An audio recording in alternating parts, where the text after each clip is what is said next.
How could you do this to me? I trusted you. I know. I wish there was another way. I never believed in miracles, not after watching my wife, Sarah, wither away in a hospital bed while our twin daughters were just toddlers. But when Sophie walked into our lives, I almost started believing again, though I should have known that when something appears too perfect, it is usually hiding a devastating secret. My name is Daniel Crawford. I am 52 years old, and for the last 4 years I have been fighting a daily war against grief, exhaustion, and the crushing responsibility of raising Lily and Rose alone. I work as a maintenance supervisor at Hartwell Industries, a sprawling manufacturing plant on the gray, industrial edge of town, where the air always smells of metal and grease.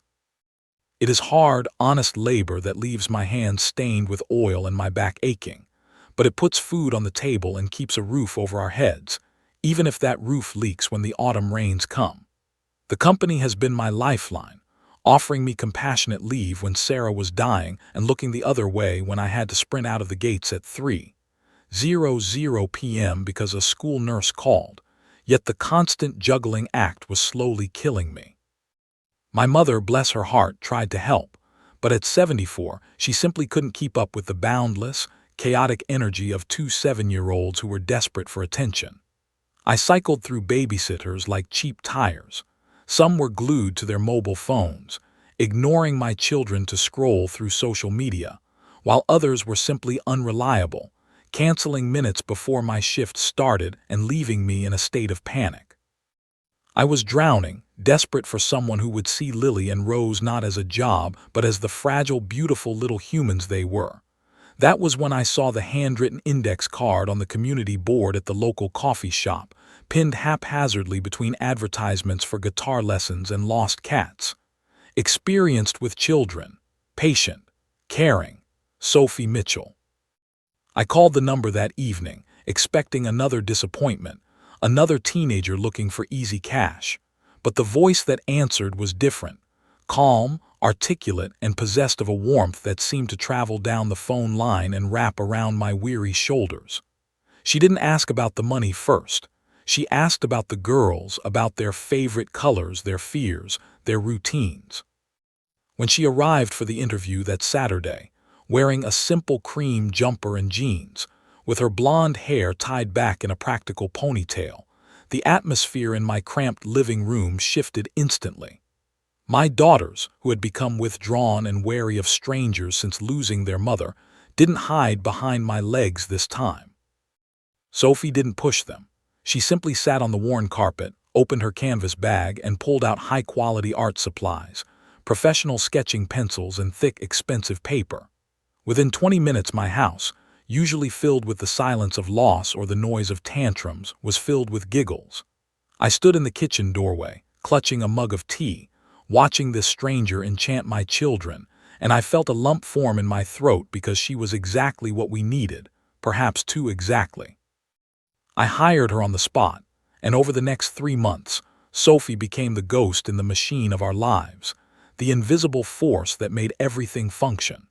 She charged a rate that was ridiculously low for the quality of care she provided, waving off my concerns by saying she wasn't doing it for the money, a statement I naively accepted because I was too desperate to question it. The changes were subtle at first. I would come home to find the house immaculate, the laundry folded with military precision, and a hot, nutritious dinner bubbling on the stove. The girls began to bloom. They planted a herb garden in the backyard, their hands covered in soil, laughing as Sophie taught them the difference between basil and thyme. They baked bread from scratch, turning my kitchen into a disaster zone of flour that Sophie miraculously cleaned before I walked through the door. But amidst this domestic bliss, there were cracks in the facade, tiny anomalies that my subconscious noticed even if my conscious mind chose to ignore them. Sophie drove a car that was far too reliable and new for a part-time sitter, a dark, understated saloon that purred like a kitten. She wore clothes that looked simple but had the distinct, perfect stitching of high-end tailoring. Once, when I mentioned a specific vintage of wine I had read about, she casually corrected me on the region it came from, speaking with the authority of someone who had spent summers in French vineyards, before quickly changing the subject. She deflected every question about her own family, her past, or where she lived, creating a wall of polite silence that I respected but found increasingly strange. One night, I was called into the plant for an emergency, a catastrophic failure in the main hydraulic line that threatened to shut down production for a week. I called Sophie in a panic at 10:00 p.m., begging her to stay the night. She arrived within 20 minutes, calm and collected, assuring me that everything was under control.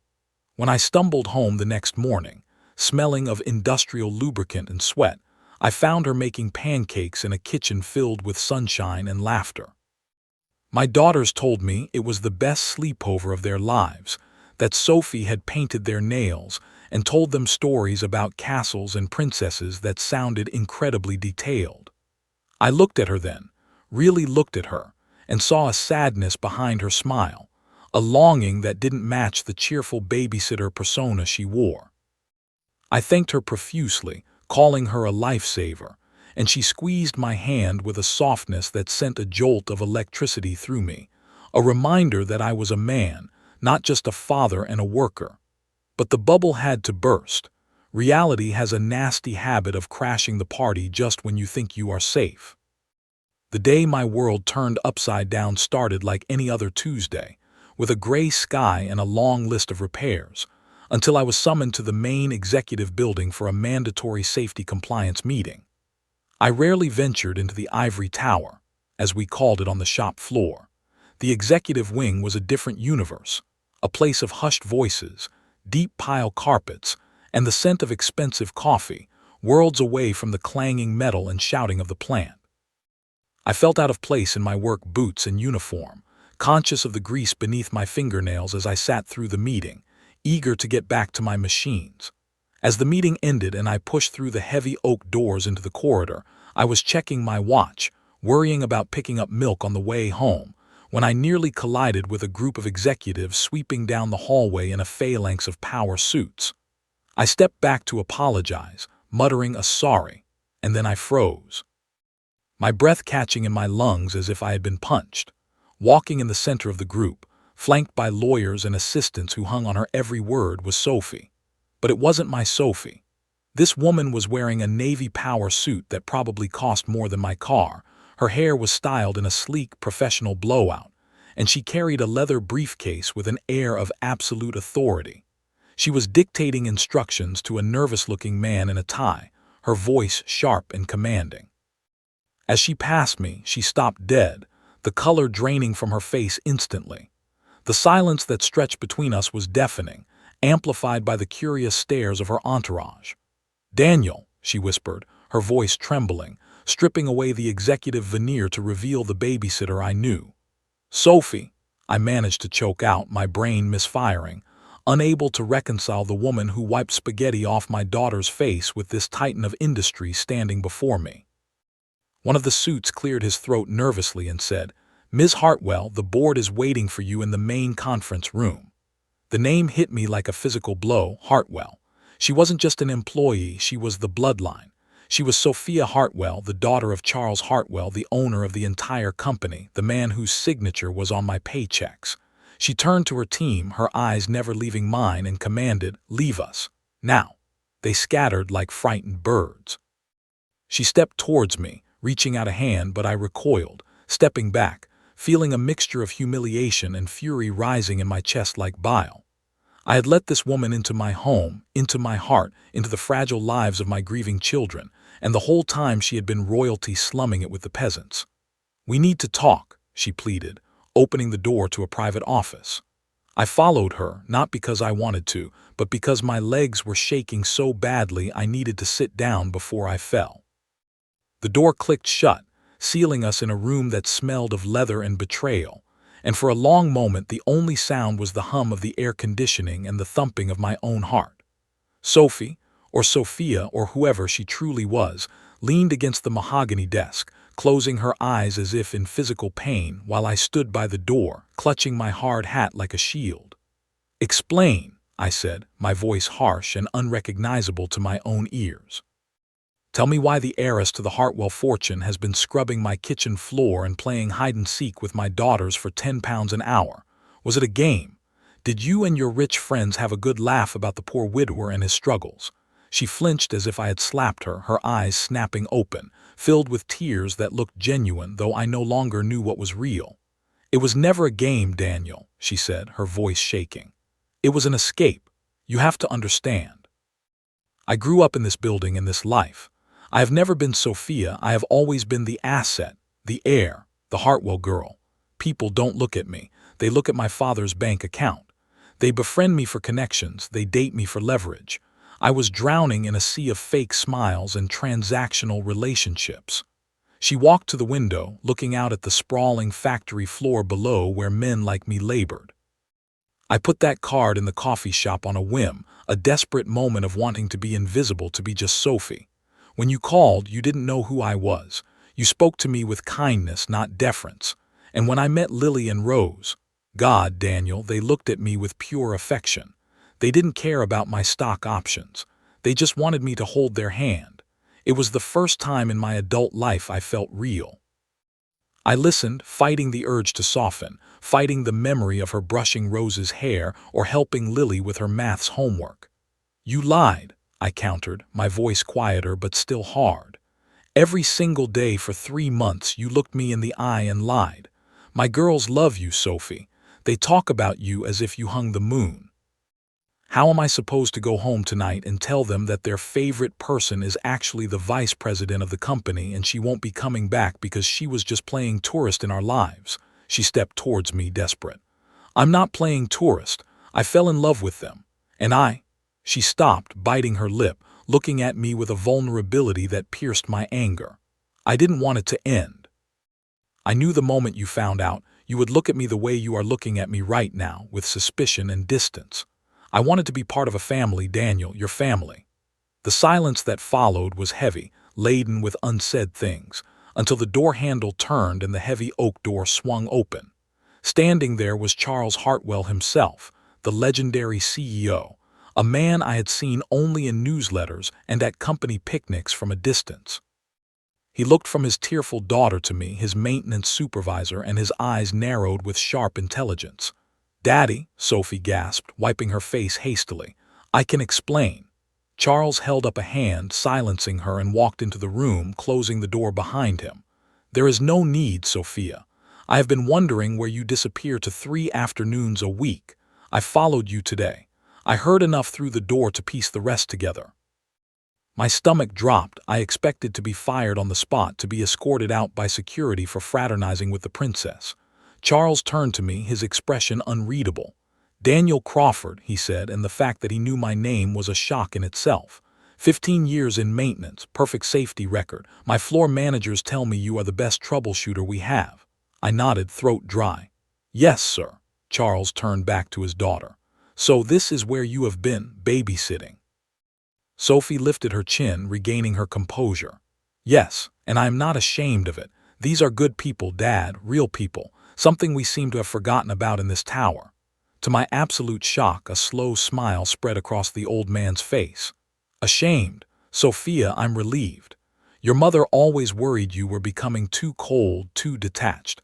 She wanted you to understand the heartbeat of this company, and the heartbeat isn't in the boardroom, it's in the homes of the people who work here.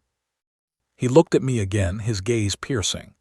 Mr. Crawford, my daughter deceived you, and for that she owes you an apology. But I know my daughter. She doesn't do things by half measures. If she says she cares about your children, she means it. The question is, can you forgive the lie to save the relationship? I looked at Sophie, really looked at her, stripping away the navy suit and the pearls, and saw the woman who had made pancakes at 6:00 a.m., the woman who had brought light back into a house darkened by grief. I thought about Lily and Rose, and how their faces lit up when she walked through the door. Was my pride worth breaking their hearts? I can't offer you anything, I said to her, ignoring her father. I live paycheck to paycheck. My car makes funny noises. My house is small. Sophie took a step closer, her eyes shining. I don't want anything, she whispered. I have enough things. I want to draw with the girls. I want to help with the garden. I want to have tea with you when you get home from shift. It wasn't a fairy tale ending. It was messy and complicated. We had to navigate the gossip at work, the whispers that I was a gold digger or that she was crazy. We had to sit the girls down that evening and explain, in simple terms, that Sophie had a big job she hadn't told us about. A conversation that ended with Rose asking if Sophie could buy them a pony, which broke the tension and made us all laugh until our sides hurt. Charles Hartwell became a strange fixture in my life, occasionally stopping by the maintenance shed to ask my opinion on machinery, treating me with a respect that terrified my supervisors. But the most important moment came a week later.